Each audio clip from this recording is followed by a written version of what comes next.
namoota wiirtuu.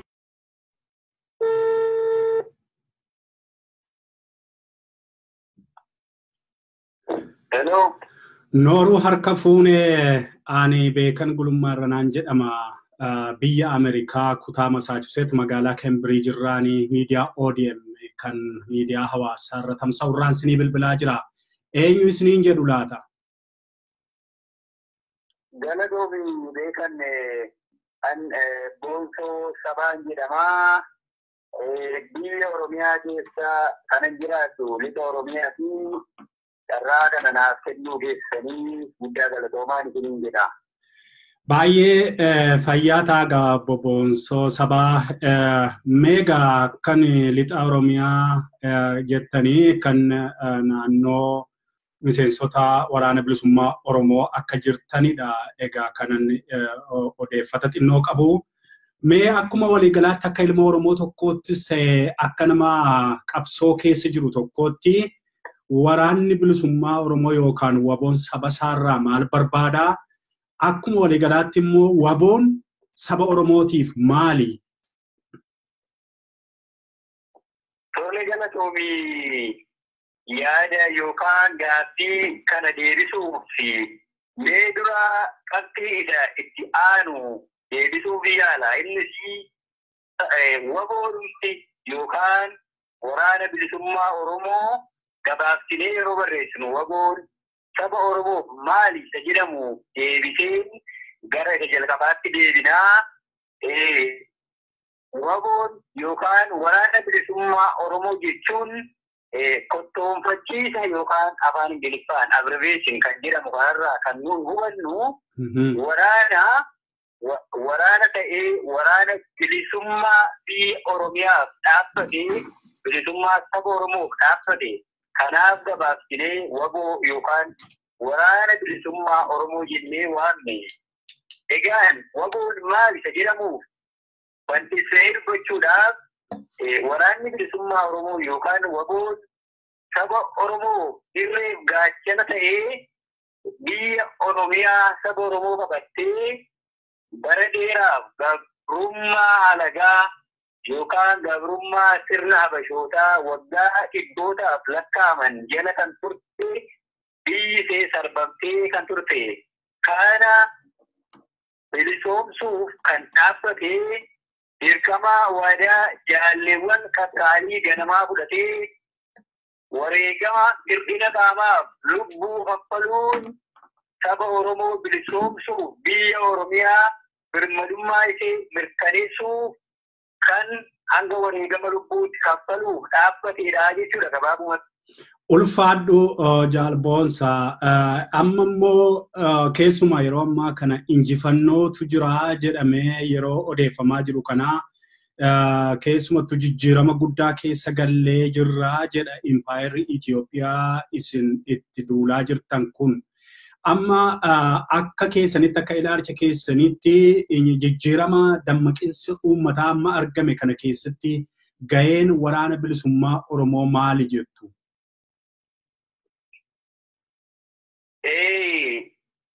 Adeemsa amma haaromfama biyyi impaayera Itoophiyaa keessa jirtu kana keessatti gaheen waraana bilisummaa Oromoo kallattii hundaadhaan guddaadha jennuufi waan jenneefis ni qabnaa. Guddaadha kan jenneef yeroo gabaabduu asitti kan nuyi ilaaluu dandeenyu waraanni bilisummaa Oromoo biyyattii kana keessatti eega dhaabbatee waggoota dheeraaf lakkoofsitee bilisummaa saba isaatiitiif falmaa kan turedha. Kana keessatti gahee waraana bilisummaa Oromoo maali isa jedhamu deebii kana bal'inaan sabni Oromoo ni beekaa. Gahee kana ibsuudhaaf kallattii hundaan kan jedhamu kallattii kana yeroo ilaallu waboon akkuma jalqabaa dubbattee yeroo ijaarame jalqabee biyya Oromiyaa kana keessatti waggoota dheeraaf saba isaatiif mirga saba isaa eegsisuuf birmadummaa saba isaa biyya Oromiyaa kana biyya mataa ta'ee dandeessu gabrummaan alatti jiraatu gochuudhaaf falmaa ture. Sana keessatti impaayera Itoophiyaa kana keessa jijjiiramni mootummaan amma biyya bulchaan jira jedhu kun falmuu yookaan miidiyaa irratti bahee dubbatu kun bu'aa waboo yookaan waraana bilisummaa Oromooti. Kana akka fakkeenya guddaatti kanan kaasu bu'aa waraana bilisummaa Oromoo yeroo dhiyootti argamsiise keessaa fulbaana 15/2018 billi waraana bilisummaa Oromoo biyya alaa ture yeroo galee biyya giddugaleessa yookaan handhuura Oromiyaa Finfinneetti alaabaa isaa mirmirsee miliyonotaan kan lakkaa'amanii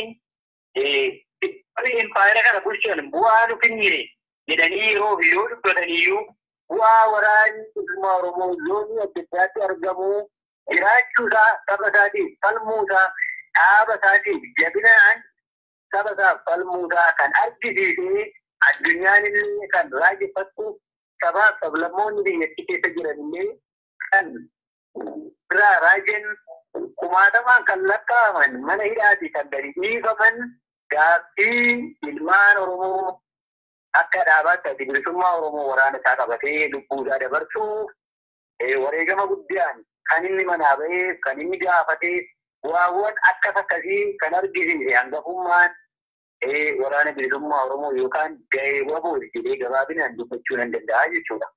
Baay'ee ulfaadha fayyaa ta'a jaalboonsaa sabaa.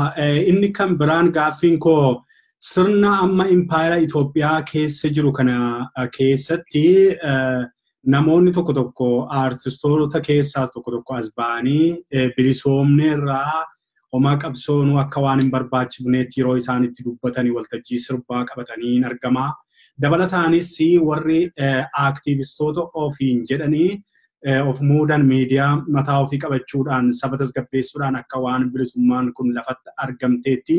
Kana booda qabsoon sirna garboonfataa wajjin taasifamu kan waraanaa yookiin kan lolaa afaan qawwee akka hin jirretti dubbatu. Kana miseensi waraana bilisummaa Oromoo yookaan waboon itti walii galaa yoo waliin galu ta'e immoo maaliif waliin galu?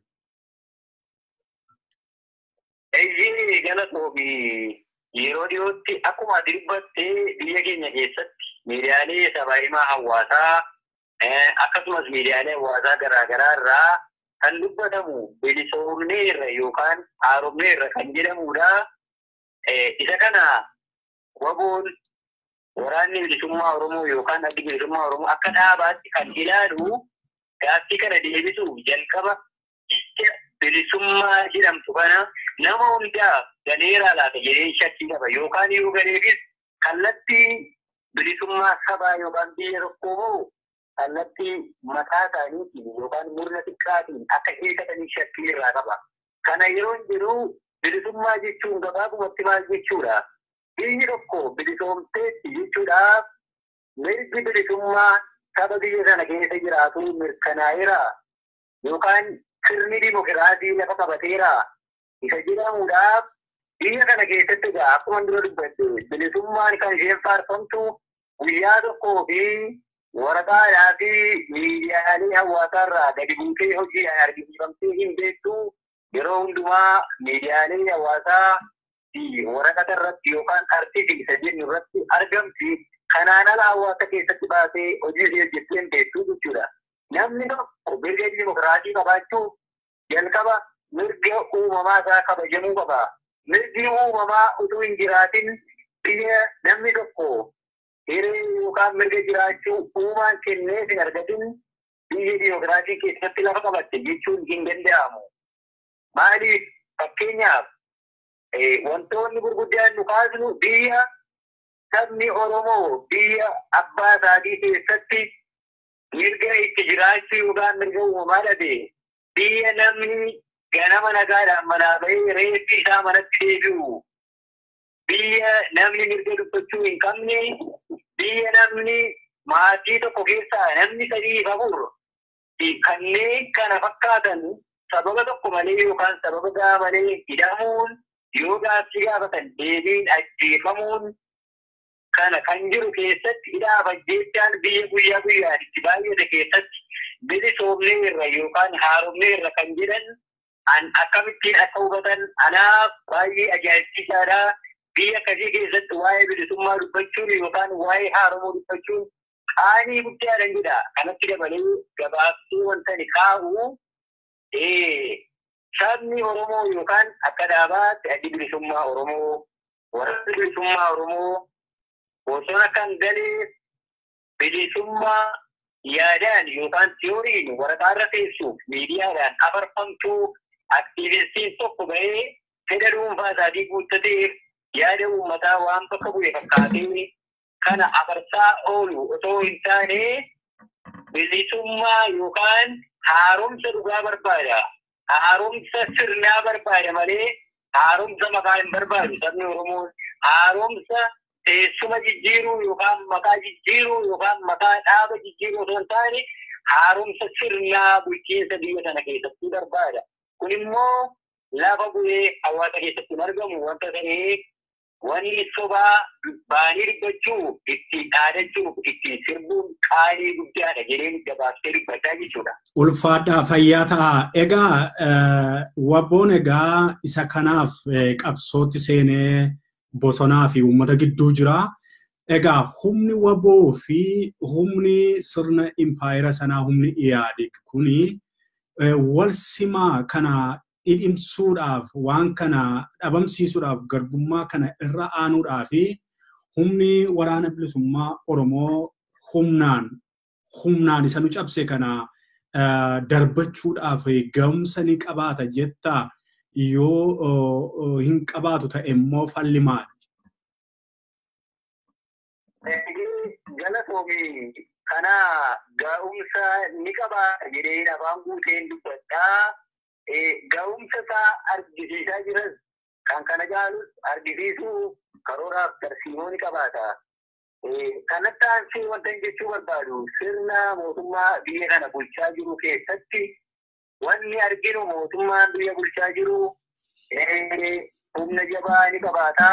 Humna lakkoofsaan waraana baay'ee ni qabaata. Garuu seenaa siyaasa biyyoota addunyaa kana yeroo dheeraaf atis ni beekaa, namni dubbisee ni beekaa.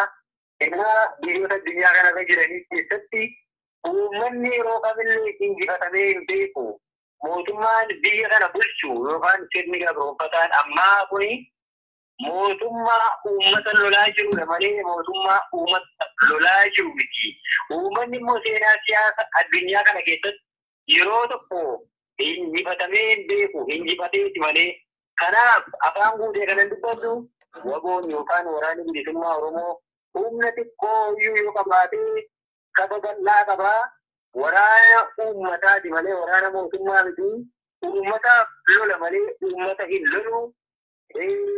Gama hidhannootiin yeroo ilaallu hidhannoon hanga mootummaa biyya bulchuu humna waraanaatiin yoo qabaachuu baate iyyuu warri gabroonfataan biyya kana bulchan kan isaan itti amanan humna baay'ina meeshaatii baay'ina waraanaati. Waraanni bilisummaa Oromoo immoo kan inni itti amanu waraana sammuu yookaan lola sammuuti. Kanaaf sammuudhaan lola. Sammuun immoo meeshaa ittiin gabroonfataa jiran ittiin lolaa jiran kana kan kalaqeera waan kan uumeera waan ta'eef sammuu kana uumee waan lolaa jiru waraanni bilisummaa Oromoo iyyuu injifachuu isaa dhibba amanaa kanatti argisiisaa jira jechuudha. Haa ta'u. Dhaqni kanatti aansee hidhannoon sirna kana keessatti qabu ga'aadha jettaa.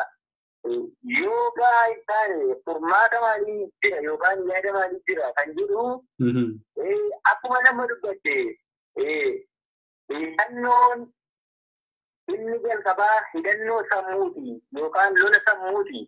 Kana yoo jedhu hidhannoon ga'aan kana caalaa waboo tumsuuf hin barbaachisu jechuudha osoo hin taane ni barbaachisa. Kanaaf isaarraa abdii guutuu qabaa. Sabni Oromiyaa keessa jiraatu biyyoota addunyaa kallattii garaagaraarra jiran waboo tumsaa waan jiraniif abdii guutuu saba isaarraa qabaa. Meeshaan sirni gabroonfataan ittiin lolaa jiru meeshaan ammayyaa kun injifannoo guddaadhaan harka waraana bilisummaa Oromoo galaa waan jiraniif meeshaan diinaallee kanuma waraana bilisummaa Oromooti naannee waan ta'eef kanaaf abdii guutuu qabnaa jechuudha. Ulfaadhu fayyaa ta'e jaalboonsaa sabaa waa'ee sammuu jettee lola sammuu jettee waan yaadachiiste yeroo ammaa kanatti keessumaa torban kana keessa yoo qubani qabaattu ta'e barattoonni yuunivarsiitiiwwan adda addaa keessa jiran suuraawwan qabsaa'otaa waraana bilisummaa ajajoota waraana bilisummaa Oromoo iddoo kallattii adda addaarra jiranii tiishertii irratti kaafatanii yeroo isaan itti ba'anii sirnuma kanaan reebamanii ijjillee keessaa darbatamee warri kaan immoo mana barumsaa irraa ari'atamanii gadi wanna jedhantu jira salphatantu jira. Yeroo baay'ee kun immoo jaalala isiniif qabanis uummanni Oromoos ta'e barattoonni sabni Oromoo kan biyya alaaf keessaa karaa hedduutiin isin jira calaqqisiifataati jira. Mee sum'ii jaalalaa maalii dhaloota kana keessatti facaastanii gaaffiin koo inni tokko kana achumaan wal qabsiisee immoo yeroo baay'ee waraana bilisummaa Oromoo keessa namoota baratantu jira jedhama. Akkan odeeffata qabutti yoo ta'eef namootni iskoolaarshiippiidhaan biyya alaatti digirii isaanii biraa dabalataa baratanii deebi'an illee waraanatti makamanii akka hojjetaa jirantu dubbatama. Kanaaf sammuudhaan loluu isaati jettutu kana na yaadachiise. Walumaa gala maalinni sum'ii yookiin sum'ii jaalalaa isin dhaloota keessa facaastanii iddoo adda addaatti maqaa keessaniin barreeffamootaan maaliin sooshaal miidiyaadhaan warri ofitti amanan sabboontonni Oromoo jaalala isiniif calaqqisiisu kun maalirraa ka'eetu karaa kan biraa immoo sirni amma biyya bulchu kun isintu dhaloota kana kakaasee gara badinsaatti barumsaa ariisisuutti ajjeessuutti oofaa jirammoo jedhee immoo sin komata. Kan akkamittiin ibsita jaalboonsa? Gaaffiin kun baay'ee gaaffii nama ajaa'ibsiisuu fi nama hundumaa laphee isaa cabsuudha jedhee kan yaada. Maaliif jettee jaalala sabni Oromoo biyyoota addunyaa alaa kanarra jiran kallattii adda addaarra jiran qabu keessumaa gara biyya keessaatti yoo deebinee fakkeenya yeroo dhiyoollee naa kaasanii barattoonni Oromoo yuunivarsiitii adda addaa keessa jiran hanga wareegama lubbuu qaqqaluu jaalala wabuuf qaban ibsuu kanneen akkasii fakkeenya qabde wal bira qabdanii naa ibsitan. Egaa gabaabumatti waan kan jiru sumni maalii facaastan kan jiru sumni facaasne yookaan waraanni bilisummaa Oromoo sumni jaalalaa facaase osoo hin taane qoricha sumni gabrummaa Oromoo keessa jiru ta'uu isaati. Gabrummaan Oromoon baataa ture waggoota dhibbaa oliif lakkoofsifamaa waan tureef sumniin gabrummaa kun Oromoo garte Oromoo gadi damte Oromoo nagaa dhoowwate kallattii adda addaatiin ni dhukkubsee jechuudha. Dhukkubbii maalii? Dhukkubbii siyaasaa, dhukkubbii gabrummaa. Kanaaf sumni kanaaf qoricha ta'ee argame waraanni bilisummaa Oromoo. Kanaaf qoricha wanta ta'ee du'aa dhukkubarraa ilmaan Oromoo waan fayyise kana uummanni Oromoo jaalala guddaadhaan akka bulchaatti qabachuun isaa kanaafi jechuudha. Summiin gabrummaa beekii dhukkuba caaluudha. Saba gabroome jechuun dhukkuba namni namaa hin argine keessa jira. Isa kanaaf qoricha summii kanaa waan ta'eef Oromoon jaalala daangaa hin qabne waraana bilisummaa Oromoo irraa waan qabuudhaa fi abdii saba Oromooti yeroo jennee afaan guunnee dubbannu jaalala kanaan waan mirkaneesseef malee waraqaa irratti barreeffamee abdii saba Oromoo qofaa waan jedhameef miti. Kanaaf namni haga lubbuu isaa dabarsuu haga wareegamaatti barataan Oromoo bakka adda addaatti dhaadannoowwan garaa garaatiin jaalala guddaa kan qabu boris egeree saba Oromoo abdiin irraa qabu kan rakkina keessaa isa baasu gabrummaa waggaa dhibbaa keessaa isa baasu waraana bilisummaa Oromoo irree gaachana Oromoo kan ta'e jennee jalqabatti kan ibsine kana waan ta'eef jaalala guutuu irraa qaba. Jaalala guutuu waan irraa qabdu tokko immoo du'iyyuu irraa sin deebisu. Kanaafituu jaalala guddaa irraa qabu waraana bilisummaa Oromoo bosona kan jiru yaada ati amma naa kaastee irratti beektota guddaa of keessaa qaba. Maaliif waraana kaayyoon ijaaramteedha malee waraana bu'aa irratti ijaaramte miti. Waraana kaayyoon ijaaramte Oromiyaa bilisoomsuuf waan ta'eef kanumaafiyyuu bu'aansaa sammuu dhaabda. Lola sammuu gaggeessa. Beektota hedduu of keessaa qaba. Isa kanaaf waan sammuu beektotaatiin ijaaramte kana Oromoon hundinuu ikkamanii gabrummaan keessa ture keessaa na baasa jedhee jaalala guutuu waan qabuuf abarsaa fi doorsisni mata balleessiin diinaa yeroo adda addaatti yoo itti jijjiirameyyuu Oromoon guyyumsaa fi mata balleessii kana hundumaa dandammatee jaalala guutuu kan inni qabu abdii saba Oromoo yookaan qoricha summii gabrummaa saba Oromoo waan ta'eef jechuudha. Fayyaa ta'e jaalboonsaa sabaa dhiyeenya kana waa'ee summii kana itti deebina gaame dhiyeenya kana immoo summii keemikaalaawaatiin waraana akka jalqabe mootummaan sirni suni dubbatama gara keessumattuu gara lixaa Oromiyaa sanatti wanti suni hagam dhugaadha tariigaa yeroo baay'ee wanta qabatanii gadi dhufan sana wajjiniin yeroo isaan itti kennanii yeroo isaan itti harkaa waraana bilisummaa Oromootti kennanii baqatanis yookiin immoo humnaan injifatamanis ni mul'ata. Wanti dubbatamaa jiru sun dhugaadha. Wanti waraanni keemikaalaa akka addunyaatti iyyuu baay'ee dhorkamaadha. Impaayirri sun sana godheera yoo ta'e wanti mallattoon ta'u ragaan dhugaan tokko jiraa laatamee isin akka qaama biyya sana keessa yookiin immoo naannaa sana keessa sosocho'ee hojii hojjetu tokkotti kana utuu ifanuu gootanii hawaasa keenyaaf. Tolee galatoomii taateen kun eeyyee dhugaadha dhibbaa dhibba jedheen itti hamaadha.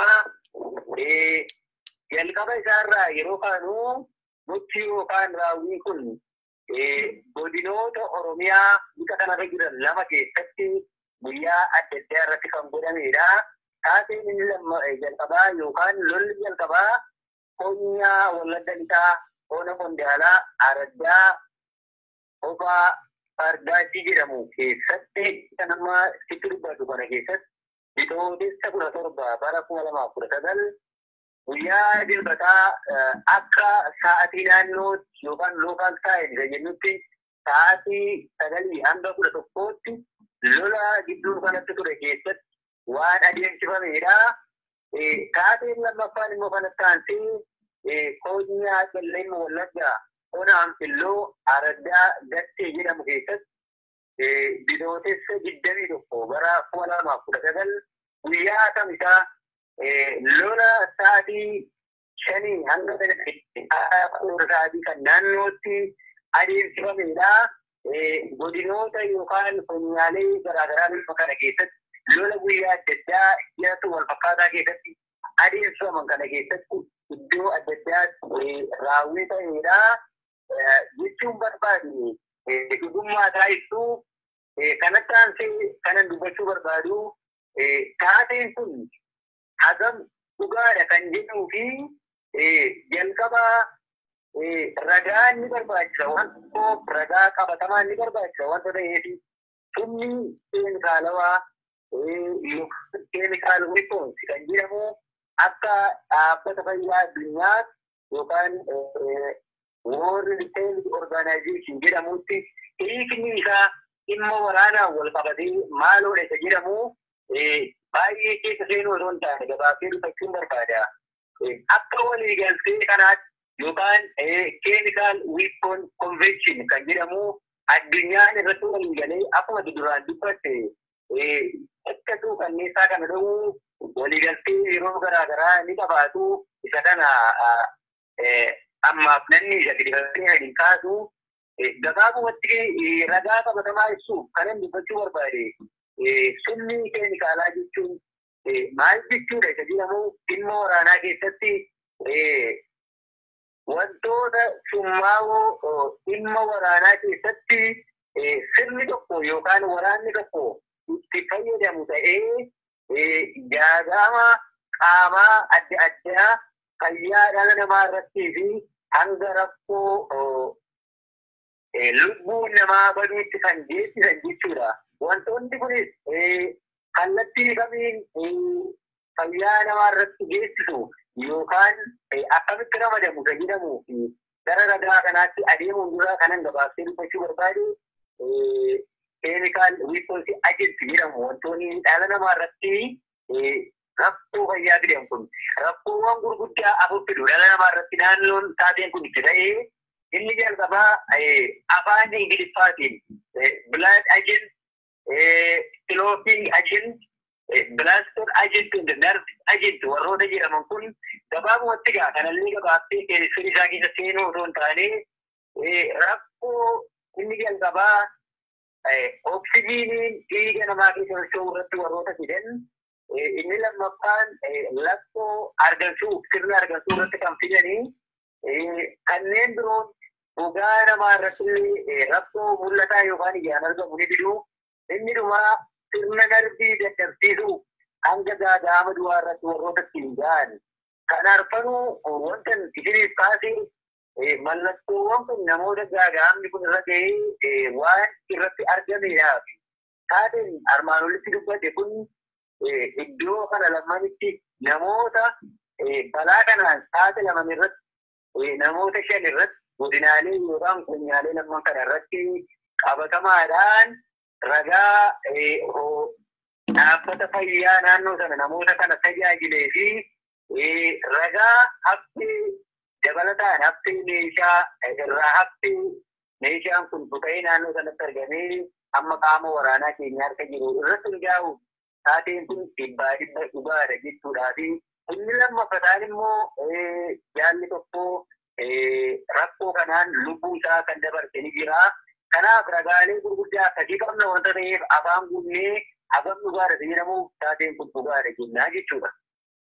Ulfaadhu jaalboonsaa sabaa utuu dubbii koo gara xumuraatti hin fidiin duraa gaaffii gaggabaabduu lama qaba. Kan jalqabaa yeroo baay'ee qabsoo kanaa akka waan lixa qofaa keessatti oofamu yookaan lixi qofaan akka diddaa kana geggeessaa jirutti Oromiyaan lixaa sirni kun adda qoodeeti kan inni sabatti labsaa jiru yookiin miidiyaa isaatti labsaa jiru yeroo baay'eetti yoo qubani qabaattu ta'e.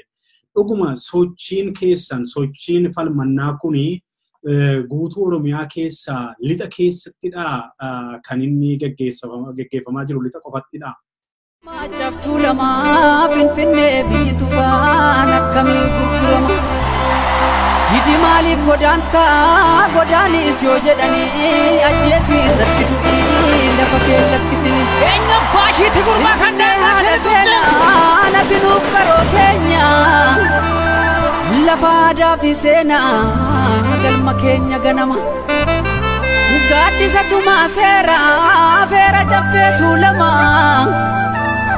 Higumaan si tiksina nutis kaane tokkummaan kanaafi gurbaa barataa mooyyeesaa eegame booree baafata ilmi guddifachaan as galee maaf nutti ta'a silmi gudeedaan hin dhalanne kanaaf saba ugguraa osoo Oromoo ta'ee maaliif biyya gurgura.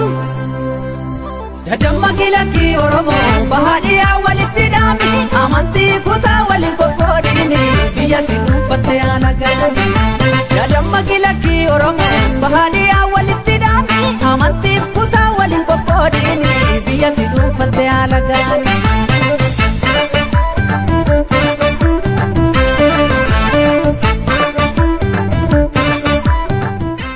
Tolee galatoomii gaaffii kana deebisuudhaaf kun gabaabumatti tokkoffaa ergaa diinaati yookaan warra bilisummaa saba Oromoo biyya Oromiyaa hin barbaanne jira. Inni lammaffaan immoo gadi fageenyaan dhimma kana sabni Oromoo illee dhugaa kana beekee wanta kana hubannaa guddaa akka qabaatuuf ergaan kana keessa dabarfachuu barbaadu gochi kun yookaan jechoonni akkasittiin liigaa Oromiyaa jedhamanii afarfaman kun ergaan isaa inni guddaan ergaa siyaasaati. Sunis Oromiyaa bakka adda addaatti qoqqoodanii ololaan walitti naquu fi humna kallattii tokkorra jiru qofaa irratti bobba'anii cabsuu kanaan booddee kutaadhaan yookaan qoqqoodanii gabroonfachuudhaaf jechoota isaaniif ta'anidha miidiyaa irratti wantoonni afarfaman kun. Fakkeenyaaf yeroo darbe keessatti Oromiyaan lixaa rakkoo gurguddaa keessa turtee Oromiyaan kibbaan Booranaa Gujiin rakkoo wal fakkaataa keessa turtee hanga ammaattillee sirna komaandii poostii yookaan sirna bulchiinsa waraanaa jala jirti. Kun maaliif ta'e yoo jedhame siyaasa itti yaadamee godhamedha. Oromiyaan hundinuu wal duukaa ba'aa kana yoo baattee rakkoo kana yoo argite wal duukaa falmatti. Amma Oromiyaan kallattii tokkittiin qofti gaafa quba itti qabamu Oromiyaa warri biraan rakkoo kana irratti dhiisanii rafu yookaan dagatu.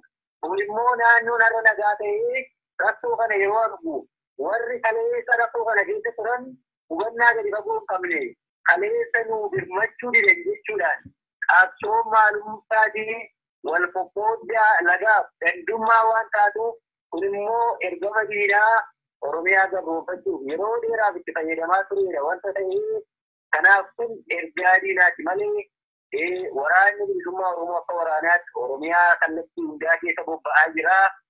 Humnoota guddaan diina irratti tarkaanfii fudhatan zoonii lixaa fi akkasuma zoonii kibbaa keessatti waan jiraniif warra kana irratti dhiibbaa guddaa geggeessuun Oromiyaa naannoo tokko immoo nagaa gochuu fi iddoo tokko nagaa godhanii iddoo tokko rakkoo gurguddaa irraan ga'uun tooftaa siyaasaa diinni fayyadamaa jirudha jechuun barbaade. Fayyaa ta'e kanaan qulqulleessuu keetii fi bifuma sanaan wal qabatee immoo yeroo baay'ee waboo kan jedhamu kuni calliseedhuma shiftaa bosonatti galedha. Addi bilisummaa Oromoo hooggansisaa Finfinnee galee jira. Karaa nagaa qabsaa'uudhaaf jira. Waamicha karaa nagaatiin isaaniif goonee jirra. Isas dhaggeeffachuu yookiin fudhachuu warra dideetu bosonatti hafe malee warri karaa nagaadhaan qabsaa'uudhaaf tole jedhanii hooggansas dhaga'anii saba Oromoos dhaga'aniitu ol deebi'anii jiru. Warri alatti hafan kuni hooggansumaa wajjin waliin beekanii jedhanii immoo wanti tamsa'u immoo jira. Miidiyaa dhumtii impaayera sanaa kana hin dabarsaa dabalataan immoo warri impaayera sana leellisanii aktivistoonni isaanis kana gadi jabeessaniitu barreessuu ni dubbatullee. Kana akkamittiin deebista jaalboonsaa sabaa? Oromiyaa biyya koo meeqa siif itimame dhiigan siif tiksuuf jecha meeqa bahee dhabame seenaa guddaan daganne sirraa qaamna Finfinnee kanaaf garaan keenya yoomuu kan sin daganne dachee seena qabeetti yaada gootota kumaa bara dheeraaf kabajaan jiraattee bara diinni si murgitu guddataa raddoo kumaaf diinaan dhuunfatama. Kee guutoo wasarbiif kee qajeelaa dooyyoo badoo dachaas faatture kan gadi hin jenne roorroof Finfinnee dubbadhume kan nyaatte soraaloome goonni guraaraa lata asirratti fannifame bara waaree golollee keenya turte gullalleen bara daalacha waamii biyyoon gurgurame. Master Bilani jedhanii sanyii si dhuguuguuf malaani Oromummaa keenya waan tokko taane diinaan fannina ol taane. Master Bilani jedhanii sanyii si dhuguuguuf malaani Oromummaa keenya waan tokko taane diinaan fannina ol taane.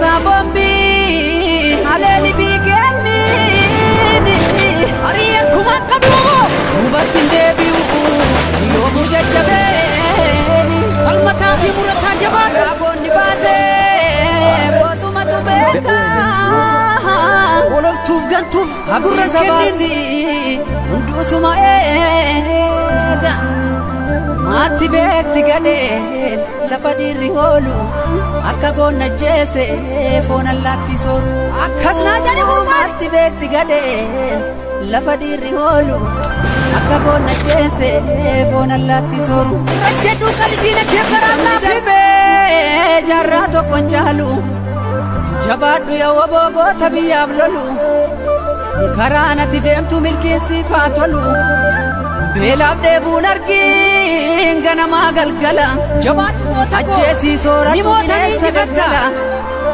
qabeenyi biyya kee hundumtuu siif sifa jabaadhu qeerransoo.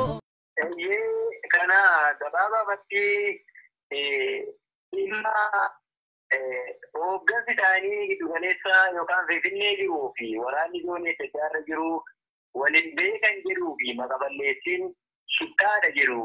Gabaabumatti dhimma maqaballeessii yookaan shittaatu bosonatti hafe jedhuu fi egaan waan gabaabsee dubbachuu barbaadu naamusni waraanni bilisummaa Oromoo bosona jiruu fi Oromiyaa keessa socho'aa jiru maal fakkaata isa jedhamuu fi kana saba Oromootiif dhiisaa beektota Oromootiif dhiisnaa jechuudha. Oromoon eenyu shittaa akka ta'e eenyu waraana dhugaa saba isaaf qabsaa'u akka ta'e ni beeka. Shittaa jechuun kan humnaan saamee nyaatu, kan nama ajjeesu, kan nama dararu, kan qabeenya hidhaan alatti saamee humna isaatti amanee yookaan humna qabuutti amanee itti jiraatu jechuudha. Amaloota kana eenyu argisiisaa jira kan jedhamu raayyaa ittisa biyyaa kan jiran biyyicha keessa socho'aa kan jiran keessumaa bal'inaan naannoo bulchiinsa komaandii poostii keessa kan jiran argisiisaa waan jiraniif Oromoon eenyu shittaa akka ta'e sirna eenyuutu amala shittummaa gaggeessaa akka jiru waraanni bilisummaa Oromoo naamusa akkamii akka qabu isa kana gadi fageessee beeka namni biraan itti himuu hin barbaadu jechuudha. Oromoo yeroo ammaa guyyumsuun hin barbaachisu. Dhimma hooggansa giddu galeessaati warra karaa nagaa galee fi warra bosonatti hafan kanarummaa gidduu jira jedhamu tarii miidiyaa hin hordofan ta'e hin beeku malee hanqinni infoormeeshinii yookaan galeessaa itti hirmachuu danda'a.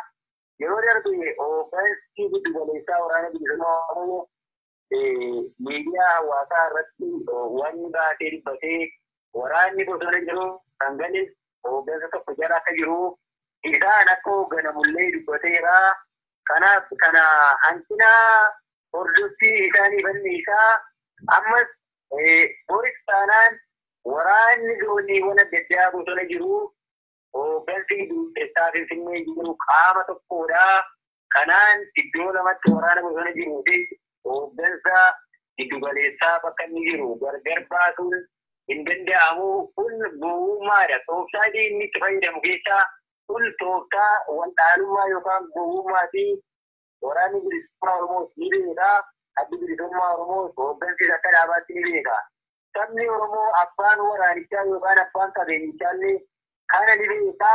Hooggansa tokko jala jiru wal beekuu isaa wal beekuu isaanii immoo diinni beekuun hin barbaachisu. Hooggansa tokko qabu wal quunnamtii tokko qabu. Kanaaf kun ergaa diinaatii jechuun barbaade. Baay'ee fayyaa ta'a.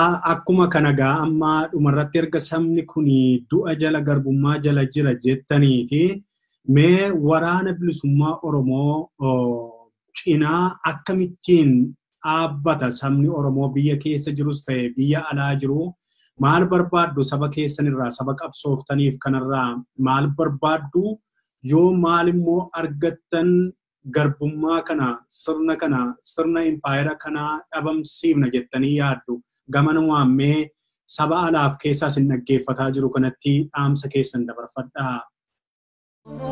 Fuuldurri kee ifa. Absoo diddaa gabrummaa itti dhufa. Injifannoon dhiigaan ni dhufa. Fuuree jaallan dhiigaan tattaraaran galmaan ni geenya. Miniliki gabroo katamne jedhanii wayyaanee jirin dhaalamu. Biyya keenya hin saamsifnu. Baay'ee Itoophiyaa afaan qawweetiin ijaaramte afaan qawween diinee Oromiyaa walabaan ni ijaarra. Gaachanni saba Oromoo wamoonaa jiraatu. Hanga Oromiyaa fi Oromoo qalma hin lakkifnu. Beelaan beekuuf hin jilbeeffannu. Uumaa barataa Oromoo ni baasna. Alaabaa keenyaan dura Oromiyaa Finfinneerra ni mirmirsiifna. Injifannoon uummata Oromoo.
gagar mame Ndokachisi jajukuwame gagar mame Finne Oromiyaa rakuwawame ilakkatti bareeddu hidhannoo dilamutti goota Ilamutti goota ilakkatti bareeddu hidhannoo dilamutti goota Ilamutti goota tuula dimaana ciisi maal manaa goota Maal manaa goota jabduu kaasibiila Obooyaa gooftaa diidi irra finna dhaqqabi jedhiini Sabni keessi firiiri jajjabduu kaasibiila Obooyaa gooftaa diidi irra finna dhaqqabi jedhiini Sabni keessi firiiri amantiidee laftis bari'uu geessee lammiin dhaame Lakkii gadaan bilisummaa daawwa bosonaa garma hayyuu feegaa qabna kan sabaaf yaaduu doorsifna lagaan taatu ajjeesirra jedhuu diinaa keessa akka gumaan baatu jaallan kufanii singan dhugumaa isaanii lolla muraasaanii mutaadhaanii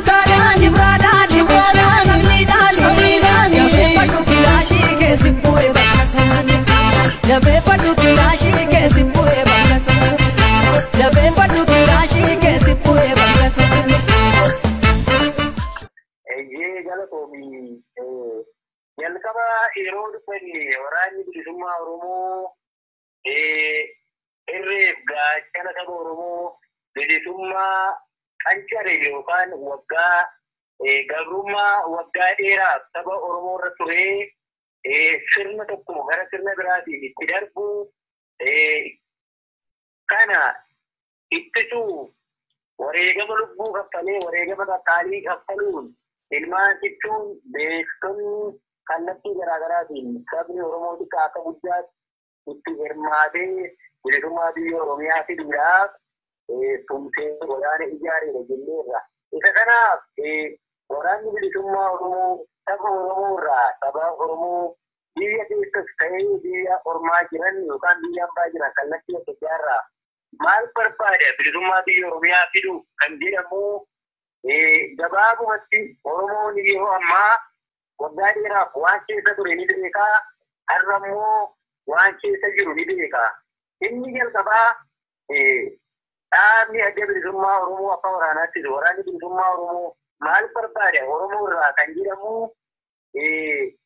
Oromoon baay'ee dhaaba bilisummaa Oromoof afaan ka'ee fi akka waraanaatti waraana lubbuu isaa dabartee bilisummaa Oromiyaatiif falmu kan hanga ammaatti adda baafatee hin jirre yoo jiraate dhaaba kamtu dhugaadhaan biyya Oromiyaaf falmaa jira.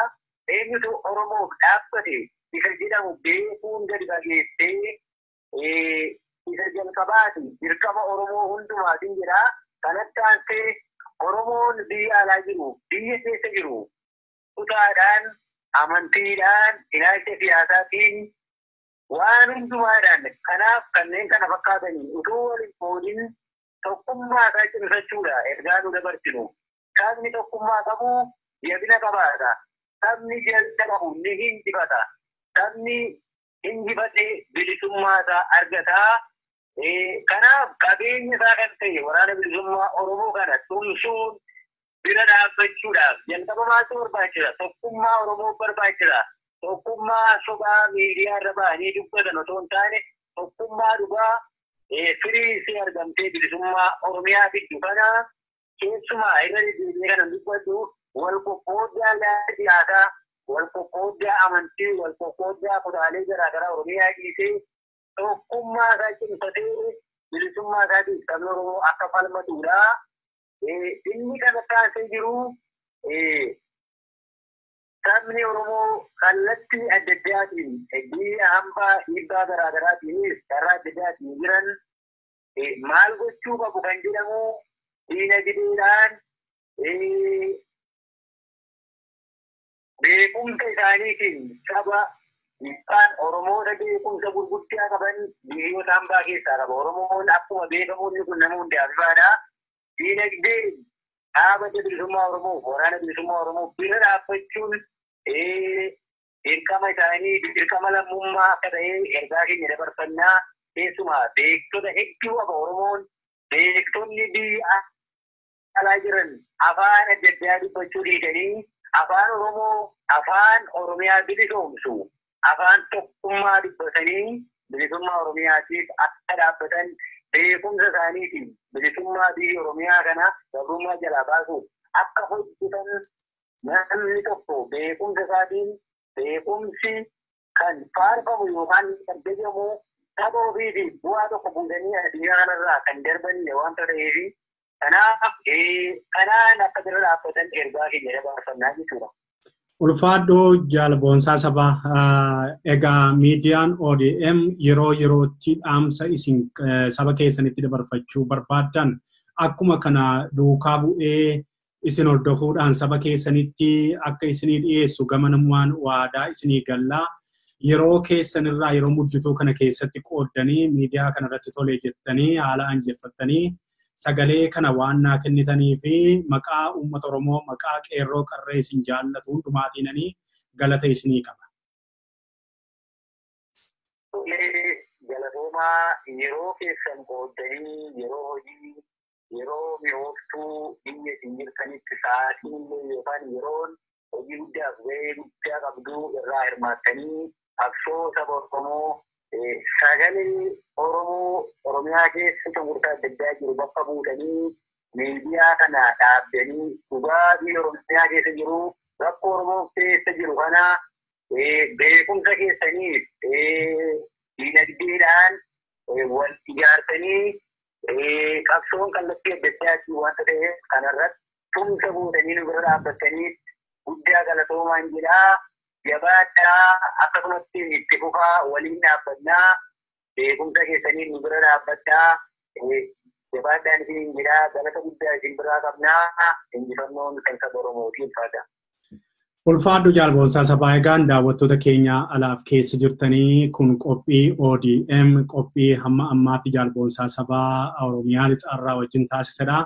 Jaalboonsaa sabaa namoota baay'ee baratanii beekumsa isaaniitiinis iddoo gurguddaa hojjechuutu danda'anii ammoo qaalii tokkitti lubbuu isaanii kennanii saba isaaniitiif adda waraanaa keessa jiranidha.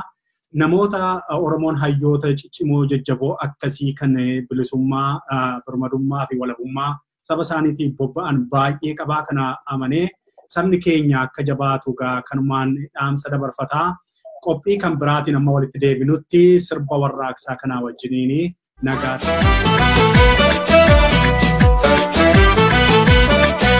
Gabrummaatti kufuu jaarraa lakkoofsifne jaarraa kana keessa goota duutu dalate goonni sabaaf lolee qawwee fannifatee daangaa tiksaa jedhee dhaloota tilaate. Gabrummaatti kufuu jaarraa lakkoofsifne jaarraa kana keessa jaarraanis dalate. Jarra abba gadaa qawwee fannifatee diinaan lolaa turus dhaloota tilaate.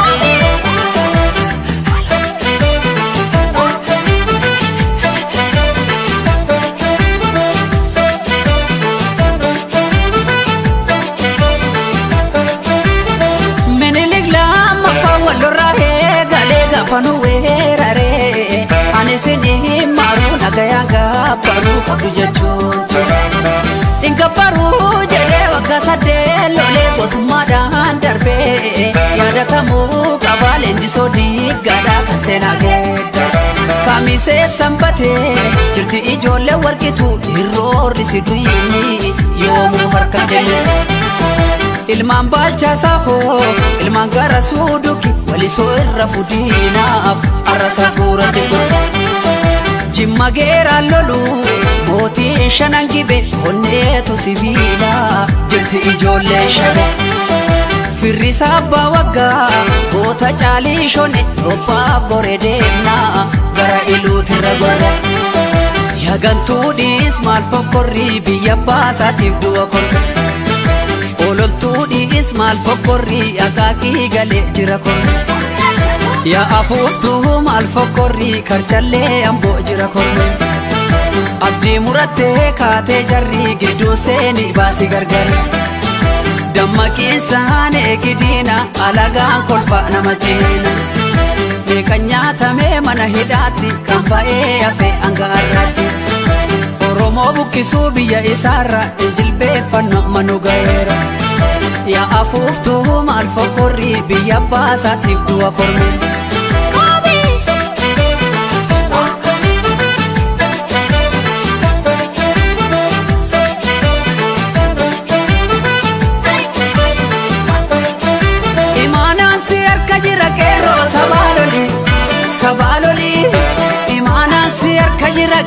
sabaloli sabaloli dinni dina nunna wajesi alla yaati darbi alirra darbi haqa keenya falmanne namantumne ni beeka rabbi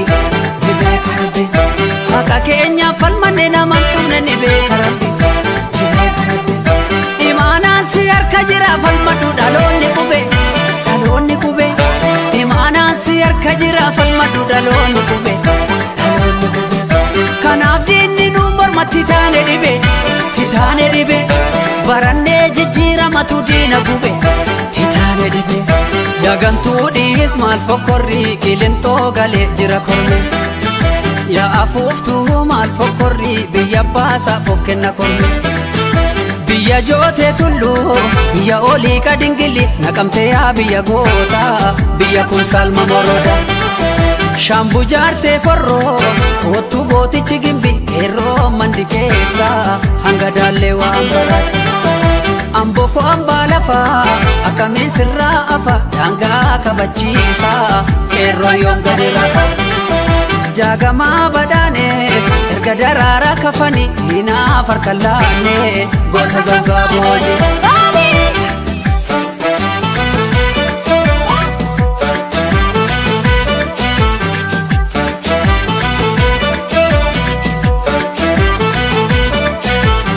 Abbootiin qabsaa'ota waboguutuutii fi jarra abbaa gadaa Faddasaa biiruudhaa badoo dachaasaa fi mul'isa baata yoomuun irraan fannoo jallagasaa wagiif jalmagarsaa barii bu'uuraan qabsaa'ota jaallee baarootuusaa jalleessisaa ibsa jaallee jaarsoo waan hojjetanii aaliif mucee amaad mucee isaa roobaa fi yaaliyaa alii siree fi birooshataatti yaadatamuu qabaan goototiin caalaan koo kan akka bakar waaree camaanuunis goota qofaa miti ayyuu guddaatti goota koromootu waree falmatu maleen teenye haramu galeen taa'u amboo dachee goota gantuu biyyattuu kam gobboota hombii binnaa yoo dandeenye akka gabroomsaan biyya keenyatti amma qabsoofnaa takkaan teenye akka gabroomsaan biyya keenyatti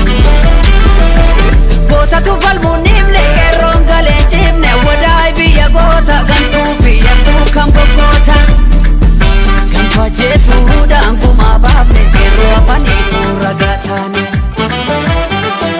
gantuu ajjeesuudhaan gumaa baafne qeerroo afanii fuura goota toromootu waree falmatu maleen teenye nyaaramu galeen ta'a oromiyaa dachee goota gantuu biyyattuu kam goggoota qabsoofnaa takkaan teenye akka gabroomsaan biyya keenyatti yaa afuuftuu maal fokkorri biyya baasaatiif du'a korme yaa afuuftuu maal fokkorri oromiyaa